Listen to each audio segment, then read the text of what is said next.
जब कानून एक समान तो क्यों हिंदू मुसलमान। यूसीसी पर लगातार मुस्लिम नेताओं का विरोध जारी है। मुस्लिम पर्सनल लॉ बोर्ड ने अब इस पर कड़ा विरोध जताया है। आज मुस्लिम पर्सनल लॉ बोर्ड ने एक बड़ी मीटिंग की है जिसमें मुस्लिम समाज से यूसीसी का विरोध करने की अपील की गई है। बीजेपी ने यूसीसी को लेकर विपक्ष पर निशाना साधा। बीजेपी का आरोप है कि यूसीसी पर विपक्ष लगातार भ्रम फैला रहा है और अगर कोई दिक्कत या परेशानी है तो सही मंच पर अपनी समस्या को रखना चाहिए, ना कि भ्रम फैलाना चाहिए। तो सवाल वही, यूसीसी पर मुस्लिम नेताओं को एतराज क्यों? एक देश एक कानून, क्यों विरोध का जुनून? शुरू करेंगे डिबेट, पहले ये रिपोर्ट देखिए।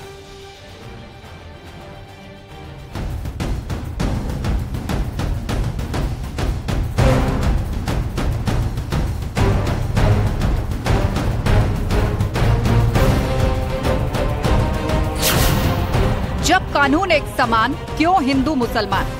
ये है कि मुस्लिम पर्सनल लॉ बोर्ड या मुस्लिम कम्युनिटी एज ए होल वो अपने शरीयत की पाबंद है। शरीयत ने जो डिफाइन कर दिया है जिसका हिस्सा, वो हमारे कुरान मजीद के अंदर मौजूद है। सबसे ज़्यादा डिटेल में किसी चीज़ को कुरान ने डिस्क्राइब किया है तो वो इनहेरिटेंस का कानून है, कानून विरासत है। इस्लाम का कंसेप्ट बहुत क्लियर है, घर चलाने की जिम्मेदारी औरत पर नहीं है। यूनिफॉर्म सिविल कोड की बात की, वो आज देश की जरूरत है और देश का आम नागरिक, चाहे किसी भी जाति धर्म मजहब का हो, देश का आम नागरिक प्रधानमंत्री जी के इस निर्णय पे उनके साथ खड़ा है।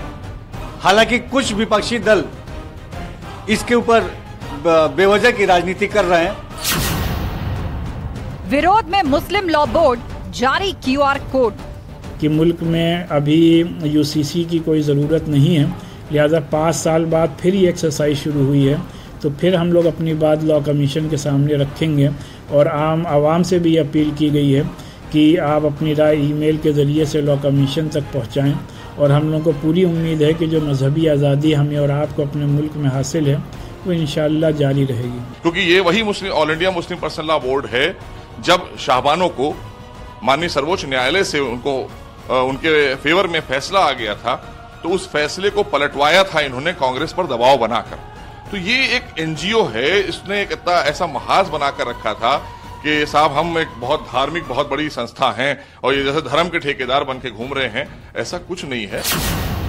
यूसीसी पर मुस्लिम नेताओं को ऐतराज क्यों? नहीं, जनता के तो देश के हित का बिल है। इससे देश की एकता, अखंडता, भाईचारा और एक फैमिली मानी जाएगी कि भारत एक परिवार है जो एक ही कानून से चलता है। एक देश एक कानून, क्यों विरोध का जुनून? आज हम दुनिया की 5वीं बड़ी आर्थिक महाशक्ति बन चुके हैं। 2047 तक हम तीसरी बड़ी आर्थिक महाशक्ति बनने के लिए तेजी के साथ आगे बढ़ रहे हैं। ऐसे समय में सभी नागरिकों के लिए समान नागरिक संहिता की बहुत ही आवश्यकता है और बहुसंख्यक लोग, ज्यादातर लोग, बुद्धिजीवी लोग, सभी लोग चाहते हैं कि देश में एक समान कानून। यूसीसी अगर अधिकांश लोगों के हितों की रक्षा के लिए है, अधिकांश लोगों के लिए उचित है तो हमारे देश के यशस्वी प्रधानमंत्री जी कर रहे हैं। अब अगर कोई उनका विरोध करता है, वो लोग जिनके पास जनाधार नहीं है, जिनके साथ जनमत नहीं है, जिनके साथ लोग नहीं है, उनका धर्म में विरोध करना, उससे मेरा कोई लेना नहीं। समान कानून पर तकरार, सियासत अपार।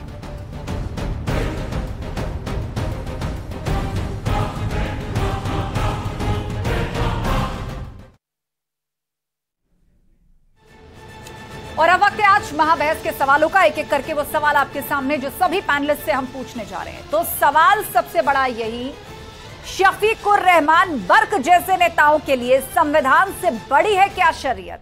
मुस्लिम पर्सनल लॉ बोर्ड तो कम से कम यही कह रहा है कि हम लोग शरीयत के पाबंद हैं, इसीलिए इस मुल्क को जो है वो यूसीसी की जरूरत ही नहीं है। सवाल नंबर 2, कानून पर सिर्फ राजनीतिक तकरार, क्या यूसीसी को लेकर जबरदस्त राजनीति भी की जा रही है? क्योंकि विपक्षी दल भी ऐसे ही संगठनों के साथ खड़े हुए नजर आते हैं या उनके सुर में सुर मिलाते दिखते हैं। और सवाल यह भी रहेगा, यूसीसी सबके लिए, विरोध मुस्लिमों का। यूसीसी तो यूनिफॉर्म सिविल कोड है, ये देश में समान नागरिकता की बात करता है, महिलाओं हो या पुरुष, किसी भी जाति या धर्म के हो। तो फिर विरोध केवल मुस्लिम समुदायों की तरफ से ही क्यों किया जा रहा है? और चर्चा के लिए हमारे साथ गेस्ट पैनल भी जुड़ चुका है। हमारे साथ ओपी सिंह जी हैं, बीजेपी के प्रवक्ता अनुराग भदौरिया जी हैं, समाजवादी पार्टी के प्रवक्ता विनोद बंसल जी हमारे साथ जुड़ गए हैं, विश्व हिंदू परिषद से सैयद जावेद जी हमारे साथ हैं, राजनीतिक विश्लेषक, और अश्विनी दुबे जी भी जुड़ गए हैं, सुप्रीम कोर्ट के वकील। आप सभी मेहमानों का बहुत बहुत स्वागत है। और सबसे पहले रुख करते हैं अनुराग भदौरिया जी का। अनुराग जी, ये बताइए, all India Muslim personal law board तो कह रहा है कि हम तो शरीयत के पाबंद हैं, इसीलिए यूसीसी का विरोध हो, और देश भर के मुसलमानों से अपील की जा रही है कि आप भी इसका विरोध कीजिए। समाजवादी पार्टी का इस पर क्या स्टैंड है? देखिए, भारतीय जनता पार्टी जो यूसीसी लाने की बात कर रही है, मैं तो बस उनसे इतना ही कह रहा हूं कि आप यूसीसी लाना चाहते हो, लाइए, लेकिन बताइए तो सही आपने यूसीसी में क्या बनाया है? क्या आपने मसौदा तैयार किया? क्या आपने सिख समुदाय से बात कर ली? क्या आपने जैन समुदाय से बात कर ली? क्या बौद्ध समुदाय से बात कर ली? क्या हिंदू समुदाय से बात कर ली? क्या आपने मुस्लिम समुदाय से बात कर ली? आप गोवा में अगर 30 साल की अगर कोई महिला है, अगर बेटे को जन्म नहीं दे पाएगी तो हिंदू उसको तलाक दे के दूसरी शादी कर सकता है। ये यूसीसी गोवा में है। तो क्या भारतीय जनता पार्टी ऐसा मसौदा तैयार करना चाहती है, या भारतीय जनता पार्टी बताए कि 371 हटा देगी? क्या 371 जिसमें विशेष दर्जा मिले हुए आप जमीन नहीं खरीद सकते? मणिपुर, इंफाल है, या दूसरी स्टेट में चले जाइए, हिमाचल है, कर्नाटका है, महाराष्ट्र है, गुजरात है, जिनको स्पेशल दर्जा मिले हुए हैं। तो क्या स्पेशल दर्जा खत्म करना चाहते हैं, या आप रिजर्वेशन खत्म करना चाहते हैं? फिर तो सबका समान अधिकार, तो रिजर्वेशन किसी को नहीं मिलेगा, तो आप रिजर्वेशन भी छीनना चाहते हैं क्या? तो आप बताइए आपने क्या? और सब हिंदू में भी जो आदिवासी समाज है, दलित समाज है, सबकी अपनी अपनी रीतियां हैं, तो क्या आप रीतियों पे हमला करना, आप क्या करना चाहते हैं? पहले लाइए तो सही। खाली एक बॉल उछाल दी यूसीसी, और उसमें ये देखिए इन्होंने वो कहा, इन्होंने ये कहा, ये डिबेट चर्चा कर दी। क्यों? क्योंकि टमाटर पे बात ना हो पाए। क्यों? क्योंकि मिर्ची 300-350 रुपए किलो, इस पे बात ना हो पाए। आप महंगाई, बेरोजगारी के मुद्दे को बहकाने के लिए, हटाने के लिए, कि किसान के ऊपर बात ना हो जाए, इसलिए ठीक है अनुराग जी, ला रहे हैं। करना कराना आपको कुछ नहीं। ठीक है, आपका ये कहना है कि इन मुद्दों से ध्यान भटकाने के लिए यूसीसी का जिक्र देश में हो रहा है। ठीक है, एक बार सभी पैनलिस्ट अपनी अपनी बात रख लें। मैं लौटूंगी। हमारे साथ सैयद जवाद जी भी जुड़ गए हैं, हमारे साथ ओपी सिंह जी भी है। सैयद जवाद जी, मुस्लिम पर्सनल लॉ बोर्ड कह रहा है कि हम शरीयत के पाबंद हैं और इसीलिए यूसीसी मुल्क में जरूरी नहीं है और सभी मुसलमान इसका विरोध करें। आप जिस शरीयत का वो हवाला दे रहे हैं, बताइए, सऊदी अरब में तो नहीं है। जिस शरीयत के अकॉर्डिंग जिन कुरीतियों को हटाने की बात की जा रही है, जिसके तहत यूनिफॉर्मिटी लाने की बात की जा रही है, सऊदी अरब में तो नहीं है, पाकिस्तान में नहीं है, सीरिया में नहीं है, मिस्र में नहीं है। वहां भी तो शरिया लॉ है, या वहां भी तो शरीयत को मानने वाले लोग हैं। मैडम ये बताइए, भारत को आप पाकिस्तान से क्यों मिलाते हैं? भारत को पाकिस्तान क्यों बनाना चाहते हैं? मिलाते नहीं है, मैं सिर्फ शरिया का जिक्र कर रही हूँ, शरिया का जिक्र कर रही हूँ। दुनिया भर में जहां जहां कम्युनिटी है, भारत के मुसलमानों शरिया का रेफरेंस चलता है, तो इन जगहों पे क्यों 3 तलाक नहीं है? तलाक की बिद्दत नहीं है यहाँ पर। हाँ मैडम, क्यों जबरदस्ती को आप भारतीय जनता पार्टी की बोली बोलती हैं? मैं बोली नहीं बोल रही, मैं तो फैक्ट बता रही हूँ जावेद जी, और इस पर जवाब मांग रही हूँ। आप राजनीतिक विश्लेषक हैं, मुस्लिम कम्युनिटी से आते हैं, मैं तो सिर्फ आपसे जवाब मांग रही हूँ। आप सुनेंगे मेरा जवाब? मैडम सवाल हो गया, 2 सवाल और कर लीजिए, फिर पूरी बात सुनिए। नहीं, पूरी बात सुनाइए, आप पूरी बात सुनाइए, बस यूसीसी पर ही बोलिएगा। मैडम, यूसीसी का ड्राफ्ट कहां है? एक देश एक विधान एक संविधान की बात हो रही है। भारतीय जनता पार्टी के अलायंस, जो एनडीए के अलायंस है, वो यूसीसी का विरोध कर रहे हैं। क्या करेंगे उसके लिए आप? भारतीय जनता पार्टी एनडीए के बहुत से अलायंस अभी देखिएगा यूसीसी के ड्राफ्ट के ऊपर विरोध करेंगे, और विरोध करना संवैधानिक हक है। क्या इस देश में सरकार के लाए हुए किसी भी कानून का विरोध हुआ है या नहीं हुआ है? विरोध करना लोगों का संवैधानिक हक हुआ है। आप सत्ता में आप लेकर के आइए, आप जो है कृषि कानून भी लेकर के आए, आपका विरोध हुआ तो आपने वापस ले लिए थे, नहीं लिए थे? 650 किसान शहीद हो गए थे। आपने बंदी करी, किसी सलाह मशवरा करा? इस देश में जब कोई सलाह मशवरा आपको दे रहा है तो क्यों विरोध कर रहे हो? अरे पहले लाइए तो। और ये हिंदू मुसलमान की बात नहीं है मैडम, ये देश की बात है, ये देश का मुद्दा है। इसको भारतीय जनता पार्टी चाहती है कि हिंदू मुसलमान करके ध्रुवीकरण करके 2024 के अंदर फिर से कुछ नैरेटिव कर ले। माननीय प्रधानमंत्री जी पासमानदा मुसलमानों की, मुस्लिम महिलाओं की बड़ी चिंता करते हैं, तो भैया दे दीजिए मुस्लिम महिलाओं का आरक्षण। आपका एक भी पॉलिटिकल रिप्रेजेंटेटिव मुस्लिम सदन के अंदर मौजूद नहीं है। आपने जो स्कॉलरशिप मिलती थी वो बंद कर दी। ठीक है, जब माइनॉरिटी का आपने कई तरह के सवाल खड़े किए, आप मुस्लिम महिलाओं के लिए आरक्षण भी मांग रहे हैं, लेकिन जब उन्हें मुस्लिम महिलाओं के लिए बात इस तरह की जाती है कि क्या 3 तलाक गलत नहीं है, बहु विवाह क्या सही है, सबके लिए इस पर समान कानून नहीं होना चाहिए, तो उस पर आके आप लोग चुप्पी साध लेते हैं। ओपी सिंह जी, लेकिन बहुत सारे आरोप यहाँ पर लग रहे हैं, विपक्ष भी यही कह रहा है और एक मिनट उनको जवाब देने दीजिए, और राजनीतिक विश्लेषक भी ये कह रहे हैं कि ये मुद्दों से ध्यान भटकाने के लिए। जनता पार्टी की सरकार इसलिए गोवा पे आप नहीं बोलना चाहती, वहाँ पे अगर बेटा नहीं होगा तो दूसरी शादी कर सकता है, ये क्या जायज है? ओपी सिंह जी जवाब देंगे। अनुराग जी, आपने सवाल उठाया तो ओपी सिंह जी इसका जवाब देंगे। चलिए, जवाब ने भी कई सवाल उठाए हैं और उसके बाद हम रुक लीगल एक्सपर्ट का भी करेंगे। ओपी सिंह जी बोलिए। अगर 30 साल की महिला हो जाती है, वो बेटे को जन्म नहीं देगी। ठीक है अनुराग जी, आपने इस फैक्ट को रखा, आप इस पर जवाब सुन लीजिए, इस पर जवाब सुन लीजिए, फैक्ट आपने रखा। रखा नहीं, आप टिकिए इस पे, रखा नहीं होता है। आगे बात, आप हम जो बोलते हैं उसको छोड़ के भाग जाती है, कमाल की बात है। आप उनका जवाब सुन लीजिए अनुराग जी, जवाब तो सुन लीजिए अब उनका।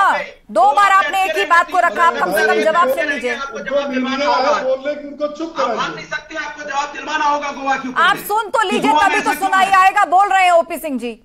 पूछिए गोवा, पूछिए गोवा पे। अनुराग भदौरिया जी, यूसीसी के पहले भी इस देश में धारा 370 और 3 तलाक जब समाप्त किया भारतीय जनता पार्टी की सरकार ने, तब भी तुष्टीकरण, आप जैसी पार्टी के तुष्टीकरण की राजनीति करने वाले ओबीसी, महबूबा मुफ्ती और सपा के सांसद वर्ग एसटी हसन जैसे लोगों ने विरोध किया। उसका हश्र क्या हुआ?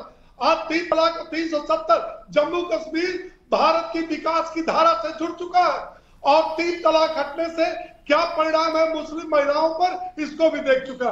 अब आगे की बात सुनिए। यह देश के सभी नागरिक एक बराबर है तो कानून 2 क्यों? हमारा संविधान भी प्रत्येक नागरिक के लिए एक समान नागरिक संहिता की बात अनुच्छेद 44 में कहता है। सुप्रीम कोर्ट भी यूसीसी लागू करने की बात बहुत पहले कह चुकी है। मेरा ये मानना है कि वही तो मैं आपसे पूछ रहा हूँ, क्यों है तो कानून गोवा में अलग क्यों है? आप बताइए, जवाब दीजिए। यदि महिलाओं प्रथाओं से महिलाओं को मुक्ति, अरे तो बताइए ना, आपको क्या परेशानी है? सभी नागरिक बराबर है। मैं वही पूछ रहा हूँ, बताइए फिर गोवा में दूसरा कानून क्यों है? गोवा में अलग कानून क्यों है? वही तो मैं जानना चाहता हूँ कि गोवा में 30 साल की महिला हो जाएगी तो बेटा नहीं होगा, बेटा नहीं होगा तो दूसरी शादी कर सकता है। आपकी सरकार है गोवा में, भारतीय जनता पार्टी की सरकार है, फिर अलग कानून क्यों है? यही तो मैं आपसे जानना चाहता हूँ कि हम राजनीति कर रहे हैं क्या? गोवा में अलग होगा, दिल्ली में अलग होगा, लखनऊ में अलग होगा। हम तो कहते हैं यूसीसी की बात करो तो आप कहते हो कि एक कानून होना चाहिए, गोवा में अलग क्यों है? आज गोवा में दूसरी शादी कैसे कर सकता है? बेटा का जन्म एक-एक करके बोलिए आप लोग। जमीन क्यों नहीं खरीद सकते? नहीं, हम मणिपुर में जमीन क्यों नहीं खरीद सकते? हम हिमाचल में जमीन क्यों नहीं खरीद सकते? हम उत्तरांचल में जमीन क्यों नहीं खरीद सकते? हम कर्नाटक में विशेष दर्जा जो आपने 371 के आर्टिकल 171 के माध्यम से जो विशेष दर्जा आपने दिया हुआ है राज्यों को, ठीक है।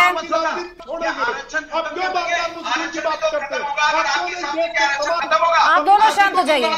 नहीं, इस तरह से डिबेट नहीं चलेगी।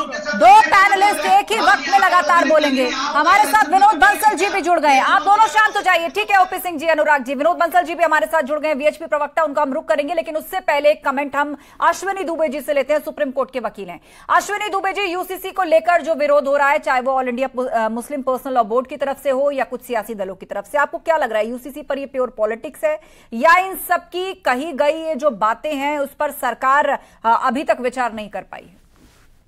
देखिए, 2 बातें समझिए। मैं 3 महत्वपूर्ण बिंदु, पहला सुप्रीम कोर्ट की बात करते हैं, दूसरा संविधान की बात करते हैं, तीसरा अंबेडकर ने जिस भारत की परिकल्पना की थी उसका बात करते हैं। 23 नवंबर 1948 को यूनिफॉर्म सिविल कोड को जब संविधान सभा की बहस चल रही थी, इसी बात को लेकर विवाद हुआ था और वहां पर नहीं पारित हो चुका, क्योंकि उस समय जो फंडामेंटलिस्ट थे उन्होंने इसी पर्सनल लॉ का हवाला देकर के नहीं लागू करने, नतीजा ये आर्टिकल 44 के माध्यम से संविधान के नीति निर्देशक तत्व में, डायरेक्टिव प्रिंसिपल्स में छोड़ा गया कि स्टेट इंश्योर करेगा जब समय आएगा यूनिफॉर्म सिविल कोड लागू करने का। अगर हम अंबेडकर को मानते हैं, संविधान को मानते हैं, तो विरोध नाजायज है। दूसरा, अगर हम धर्मनिरपेक्षता की बात करते हैं, जो भारत के संविधान की आत्मा है, जो भारत के संविधान में मूल है। तो धर्मनिरपेक्षता की बात करते हैं तो यूनिफॉर्म सिविल कोड ना लागू करके उस भारत की मूल आत्मा के साथ खिलवाड़ करते हैं, क्योंकि धर्मनिरपेक्षता का मतलब ये एक जैसा कानून सब। अब तीसरा, हम एक और बात, सुप्रीम कोर्ट की अगर बात करते हैं तो सुप्रीम कोर्ट ने एक नहीं 3 केसेस में, शाहबानो के केस में, सरला मुदगल के केस में, जान बलवत्तम के केस में, सारे केसेस में कहा कि यूनिफॉर्म सिविल कोड लागू करो। अब एक 3 बातें हो रही हैं, आर्टिकल 371, दूसरी बात हो रही है आर्टिकल 25, तीसरी बात हो रही है कि कैसे आप जो आप राजस्थान, हिमाचल प्रदेश में और उत्तराखंड में जमीन नहीं कर। क्या सुप्रीम कोर्ट ने डिसीजन देते समय या इसकी सुनवाई करते समय, उस समय आर्टिकल 371 नहीं था सुप्रीम कोर्ट के नॉलेज में? क्या आर्टिकल 44 नहीं था? क्या आर्टिकल 25 नहीं था? क्या आर्टिकल का जो नीति निर्देशक तत्व नहीं थे, वो सब थे। लेकिन यूनिफॉर्मिटी लाने के लिए, संविधान में एक रूपता लाने के लिए यूनिफॉर्म सिविल कोड की परिकल्पना पर जोर दिया गया। और मैं समझता हूं कि देश की एकता अखंडता के साथ महिलाओं की स्थिति सुधारने के लिए, जेंडर जस्टिस के लिए यूनिफॉर्म सिविल कोड जरूरी है। ठीक है, विनोद बंसल जी को जोड़ना चाहेंगे। विनोद बंसल जी, मुस्लिम पर्सनल लॉ बोर्ड ने दलील दी है क्योंकि हम शरीयत के पाबंद हैं, इसीलिए यूसीसी को एक्सेप्ट नहीं करेंगे, और देश भर में मुसलमानों से अपील की है कि आप लोग भी इसका विरोध करिए। देखिए, 2 बातें हैं। एक तो मुस्लिम पर्सनल लॉ बोर्ड कोई ऐसा रिलीजियस ऑर्गेनाइजेशन नहीं है, कोई गवर्नमेंट बॉडी नहीं है, ना कोई लीगल बॉडी है। ये वो बॉडी है जो कि लीगल रजिस्ट्रेशन करा करके और इलीगल काम करती है। मुस्लिम युवकों को बरगलाने, भड़काने और भड़काने का काम ये हमेशा से करती आई है। और आज भी जो जिस तरह से इसने एक जो सर्कुलर जारी किया है, एक अपील जारी की मुस्लिम यूथ से, और कहा गया कि आप इस जो अपना बार कोड है, इसको आप उसको स्कैन करिए और उसके लिंक पर जाइए। लिंक को जब क्लिक करेंगे तो आपको वो ईमेल एड्रेस खुलेगा आपका, और इस ईमेल एड्रेस में एक फ्रेम्ड जो है एक टेक्स्ट होगा जो इन्होंने भेजा है, और वो सारे के सारे वो ईमेल एड्रेस होंगे जिन पर कि इनको भेजना है। यानी ऑल इंडिया मुस्लिम अपने ये जो अपने जो मतलब विरोध दर्ज कराना है, तो उसके लिए उन्होंने तरीका भी समझा दिया। जी आगे 10 सेकंड, उसके बाद मैं रुक करूंगी ओपी सिंह जी का। आप ऐसा करो, देखिए आप रुक कर लीजिए, लेकिन बात को पूरी होने दीजिए प्लीज। मैं कह रहा हूँ कि देखिए, मैं लेट सुझ रहा हूँ, मैं बड़ी महत्वपूर्ण बात कह रहा हूँ कि मुस्लिम युवकों को भड़काने और अटकाने का काम ये ना लगातार करता रहा है। अभी ये जो है ना, जो विधि आयोग है, विधि आयोग ने इंडिपेंडेंट व्यू पॉइंट मांगे हैं। विधि आयोग ने ये नहीं कहा कि थोपे वो व्यू पॉइंट आप दीजिए। आप ये जो है ना, जो इंडिपेंडेंट व्यू पॉइंट्स के ऊपर जो थोपने वाला काम जो कर रहा है ये मुस्लिम पर्सनल बोर्ड, वो बहुत ही गंभीर है। और ये जो है अपने टैक्स को बना करके ये चाहता है कि सारे के सारे लोग उसके टैक्स को आगे विधि आयोग के पास भेजें। तो ये तो सीधा सीधा विधि आयोग की जो मंशा है उस पर कुठाराघात कर रहे हैं, एक बात। दूसरी बात ये वो ऑर्गेनाइजेशन है जो लगातार महिलाओं के विरोध में खड़ा रहा है। आपको याद होगा जब 3 तलाक की बात हो रही थी तो इसी ने कहा था, सुप्रीम कोर्ट में जाकर गलतनामा दिया था कि अगर मुस्लिम महिलाओं को अगर 3 तलाक से मुक्ति दिला दी गई तो मुस्लिम जो पुरुष हैं वो महिलाओं की हत्या कर देंगे। इस तरह की सोच रखने वाला ऑर्गेनाइजेशन, उससे और उम्मीद क्या कर सकते हो आप इसमें? ठीक है। और तीसरी बात ये देखिए, महिलाओं के अधिकारों की बात है, बाल अधिकारों की बात है, संविधान में समानता की बात है, लेकिन जो अलगाववादी तत्व हैं वो आखिरकार भारत में समानता की बात सोच भी कैसे सकते हैं? ये भी तो बात है ना जी। और देखिए, ये जो यूसीसी जिसका नाम ही समान नागरिक संहिता है, वो असमानता की बात कर ही नहीं सकती। ये अनुच्छेद 44 वो अधिकार है जो कि संविधान निर्माताओं ने, सैयद जावेद जी जवाब देना चाह रहे हैं, वो हाथ उठा रहे हैं, पहले दे दिया था। हाँ सैयद जावेद। आस्था जी देखिए, अभी विनोद बंसल को इतनी जोर की मिर्ची लगी कि मेरे जवाब से ये अभी गाड़ी में बैठे बैठे हो सकता छठ फाड़ करके ऊपर निकल जाए। महिला सम्मान की बात कर रही है ना, चलिए रिजर्वेशन दे दीजिए महिलाओं को, सदन के अंदर उनका 50% अनुराग जी 20 सेकंड बाद में आ रही हूँ आपके पास। सैयद जावेद बात पूरी करिए। 50% महिलाओं का आरक्षण दीजिए, महिलाओं सशक्तिकरण की बात कर रही है। और आप जहां विश्व हिंदू परिषद से आते हो, उसकी अगर राष्ट्रीय अध्यक्ष कोई मुस्लिम बन जाएगी या महिला बन जाएगी तो उस दिन आप बात करिए, पासवान बनाइए। और बीजेपी की राष्ट्रीय अध्यक्ष जो है, जिस दिन महिला बन जाएगी उस दिन में ये बात करिएगा। और सदन के अंदर, विधानसभाओं के अंदर 50% पॉलिटिकल रिप्रेजेंटेशन महिलाओं को दीजिए। मैं इसकी वकालत करता हूं। आप आगे के अधिकारों की बात कर रहे हैं जावेद जी, आगे के अधिकारों की बात कर रहे हैं। आपको जो मांगना है मांगिए, लोकतंत्र देश में। लेकिन जो मौजूदा कुरीतियां हैं उसको मिटाने के लिए कोई कदम आगे बढ़ा रहा है तो उस पर भी तो रुख स्पष्ट करिए ना, कहिए कि हाँ सही है। जो बुरी रीतियां हैं, तलाक की बिद्दत से तौबा करनी चाहिए, उसकी कोई जरूरत नहीं है। और मुस्लिम कंट्रीज में ये नहीं होता तो यहीं क्यों होगा? उसके लिए शरीयत चिल्लाने की क्या जरूरत है? लेकिन ढकोसलेबाजी करना, झूठ बोलना भारतीय जनता पार्टी की फितरत बन चुकी है। देश के अंदर किस तरीके से विभाजनकारी नीति बनाई जाए, ये मौजूदा इसमें विभाजन कैसे हो गया? जब मुझे बताइए, इसमें विभाजन कैसे हो गया? धर्म जाति की तो कहीं बात ही नहीं हुई है, तो विभाजन किस चीज का हुआ? यहाँ तो महिलाओं और पुरुषों के समान अधिकारों की बात हो रही है, प्रॉपर्टी राइट्स की बात हो रही है, अडॉप्शन राइट्स की बात हो रही है, डिवोर्स का तरीका क्या होना चाहिए, उसका लीगल प्रोसीजर क्या होना चाहिए, मैरिज रजिस्ट्रेशन होना चाहिए। इससे डिवीजन कहाँ आता है? डिवीजन का कहाँ स्कोप है? ठीक है, अनुराग भदौरिया जी, अनुराग भदौरिया जी।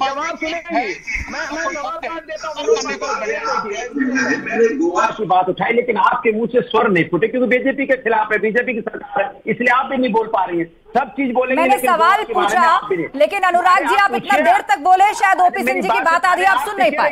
जवाब ओपी सिंह देंगे, मैं थोड़ी दूंगी। सुन तो लीजिए, अरे सुन लीजिए, आप टिके रहिए ना ओपी सिंह के ऊपर में, टिके रहिए महिलाओं के, टिकिए। बोले आप, मैं एक हिंदू महिला हूं और आपने गोवा में ऐसा कानून क्यों बना रखा है कि 30 साल तक अगर बेटे का जन्म नहीं होगा तो दूसरी शादी कर सकता है? टिकिए आप उस पर, अपना अधिकार मांगिए। ओपी सिंह बैठे, पोल खुल जाएगी। आप 3 तलाक पर टिके, तो कुछ नहीं करना। आप 3 तलाक पर टिके, इतने चुनाव चले गए, जब से इस देश में जिक्र हुआ है, आपका स्टैंड क्या रहा? अरे आप मुझसे ही लड़ लो। मुस्लिम महिलाओं को उनकी प्रॉपर्टी में, पैटर्नल प्रॉपर्टी में कितना राइट मिलता है, कितना हिस्सा मिलता है, इस पर कभी आपने बातचीत की? अरे सुन लीजिए, मैं एक व्यक्ति 4 शादियां क्यों करेगा, इसको कभी आपने उठाया? अरे सुन तो कानून में जो प्रावधान है उसकी बात ना करके आपको यहाँ वहाँ की बात करनी है। आपकी हिम्मत हिम्मत आप लोगों की नहीं हो रही है अनुराग जी, और आपकी सियासी मजबूरी को हम बहुत बेहतर तरीके से समझते हैं, बेहतर तरीके से समझते हैं आपकी सियासी मजबूरी को। जब से बीजेपी ने पसमानदा पसमानदा कहना शुरू किया है, रामपुर और आजमगढ़ से जीत हासिल की है, उसके बाद से आप लोग फंस गए हैं। न विरोध करते बनता है, न समर्थन करते बनता है। तो कोई बात नहीं, आप डरिए, मुझे बोलने दीजिए। देखिए, मैं कह रहा हूँ कि भारतीय जनता पार्टी सवाल किए, देखिए अभी जिनको भ्रष्टाचारी बताती थी एनसीपी के नेता, 70,000 करोड़ कितने हजार करोड़ लूटे, वो एनसीपी के नेताओं को शपथ देकर उन्होंने सरकार में शामिल कर लिया। और जिनको ये विश्वास बता कर दीजिए, चाहे वो पीडीपी हो, चाहे वो शिवसेना हो, चाहे चौटाला की फैमिली हो, चाहे वो इनका अकाली दल हो, यहाँ राजभर की पार्टी हो, निषाद की पार्टी हो, अपना दल हो, उनके साथ सरकार बना लेंगे, तब बंसवाद दिखाई नहीं पड़ेगा। ये कैसी पार्टी है भाई जो बोलती है उसमें नहीं टिकती है? भाई बताओ, जिनको अनुराग जी, इन सारी बातों का जवाब ओपी सिंह को देने दीजिए। आपने अपनी बातें रखी, ओपी सिंह उसका जवाब देना चाह रहे हैं। सत्ता के लाने के लिए यूसीसी एक इन्होंने शगुफा छोड़ दिया, एक बॉल उछाल दी। बता देंगे क्या? 4 लाइन बता दें ठीक है, अब इनसे जवाब सुन लीजिए, जवाब सुन लीजिए, फिर आपको लगेगा कि आपकी बात नहीं आई। मैं पूछ रहा हूँ यूसीसी में क्या पूछ लिया आपने, अब जवाब सुन लीजिए ओपी सिंह जी का। मेरे पास लास्ट 50 सेकंड बाकी है, समाज है, दलित समाज है, उनकी लास्ट 50 सेकंड बाकी है। पूछे उनसे 371 जो ओपी सिंह जी बोलिए, सकते दूसरे राज्यों में, क्या वो खत्म होगा? पूछे उनसे। लगता है कनेक्शन चला गया। ओपी सिंह जी, मेरी आवाज आ रही है आपको? जवाब दीजिए, लगातार बोलते चले। बोलिए बोलिए ओपी सिंह जी, आपकी आवाज जा रही है। यूसीसी लागू होने पर क्या किसी समुदाय, एक सेकंड, मैं कह रहा हूं कि यूसीसी लागू होने पर इस देश के किसी भी संप्रदाय के अस्तित्व पर प्रहार नहीं है, लेकिन पितृ सत्ता पर प्रहार है। और अमानवीय परंपराओं से जो हमारी मुस्लिम महिलाएं जूझ रही हैं, उनको मुक्ति दिलाना, ये इनको रास नहीं आएगा। ये पितृसत्ता के पक्षधर है, ये महिला सशक्तिकरण की बात करते हैं, लेकिन आज जब यूसीसी लागू हो रहा है और महिलाओं को कुप्रथाओं और रीति रिवाजों से जो सैकड़ों साल से वो भोग रही है, उससे दूर करने की जब बात हो रही है, तो ये खिलाफ खड़े हो गए। कहां खिलाफ खड़े होंगे? 370 में भी तो खिलाफ थे, 3 तलाक पर भी तो खिलाफ थे। क्या हुआ इस देश में? क्या हुआ जो ईंट से ईंट बजाने का काम करते थे? अनुराग भदौरिया जी, बहन मायावती, उद्धव ठाकरे और टीएमसी भी इससे अपने को चलिए ठीक है। फिलहाल यूसीसी पर कई पार्टियों की स्थिति जो है वो इस तरह नजर आ रही है, क्योंकि जब देश में यूसीसी का जिक्र हो गया तो फिर तो एक साथ पूरे देश की बात हो गई, पूरी तरह यूनाइटेड हिंदू की बात हो गई, पूरी तरह यूनाइटेड एक कम्युनिटी की बात हो गई। तो उस बात का स्कोप खत्म हो गया कि अब जातियों में बांटकर बात कैसे करें, अब धर्मों में बांटकर बात कैसे करें। तो समान नागरिकता की बात है, ये तो महिलाओं और पुरुषों की बात है, हिंदुस्तान की बात है। आप सभी मेहमानों का शुक्रिया इस चर्चा में शामिल होने के लिए। तो यूसीसी के मुद्दे पर आज देश ऐसे दोराहे पर खड़ा है जहां हम जो भी फैसला करेंगे उसका असर लंबे वक्त तक देश की लाखों मुस्लिम बहनों पर होगा। बल्कि यूसीसी उनका भविष्य तय करेगा, यह तय करेगा कि वो खुले आसमान में अपने सपनों की उड़ान भर पाती हैं या नहीं, अपने पैरों पर पड़ी बेड़ियों को तोड़ पाती हैं या नहीं। यह बेहद स्वाभाविक है कि यूसीसी के मुद्दे पर देश में दो रायें हैं, एक यूसीसी के पक्ष में और दूसरी यूसीसी के विरोध में। लेकिन एक तीसरा पक्ष भी है जो यूसीसी पर खामोश है और यूसीसी को सियासी फायदे और नुकसान के तराजू पर तोल रहा है। आज मैं उन्हें कुछ कहना चाहती हूं। यूसीसी पर सियासी रोटी सेकना बंद कीजिए। अपने वोट बैंक की राजनीति के लिए यूसीसी पर चुप्पी मत साधिए। ऐसे लोगों को आज मैं रामधारी सिंह दिनकर जी की कुछ पंक्तियां याद दिलाना चाहती हूं। रामधारी सिंह दिनकर जी ने लिखा है, समर शेष है नहीं पाप का भागी केवल व्याध, जो तटस्थ हैं समय लिखेगा उनका भी अपराध। एक बार विचार जरूर कीजिएगा। मुझे दीजिए इजाजत। नमस्कार।